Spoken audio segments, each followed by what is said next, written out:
चतुर्भुजाय नमो नमः।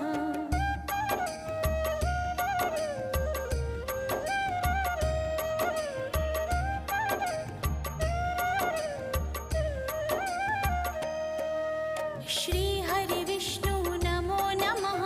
लक्ष्मी नारायण नमो नमः। वासुदेवाय नमो नमः। चतुर्भुजाय नमो नमः। श्री हरि विष्णु नमो नमः। लक्ष्मी नारायण नमो नमः। वासुदेवाय नमो नमः। चतुर्भुजाय नमो नमः। श्री हरि विष्णु नमो नमः। लक्ष्मी नारायण नमो नमः। वासुदेवाय नमो नमः। चतुर्भुजाय नमो नमः। श्री हरि विष्णु नमो नमः। लक्ष्मी नारायण।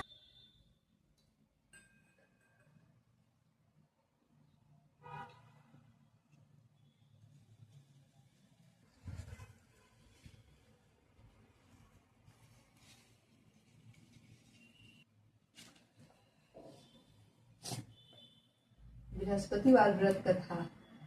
प्राचीन समय की बात है। भारत में एक राजा राज्य करता था। वह बड़ा प्रतापी तथा दानी था। वह नित्य प्रतिदिन मंदिर में भगवान दर्शन करने जाता था। वह ब्रह्म कर्मों से आपके कुल का और आपका नाम परलोक में सार्थक होगा एवं स्वर्ग की प्राप्ति होगी। परंतु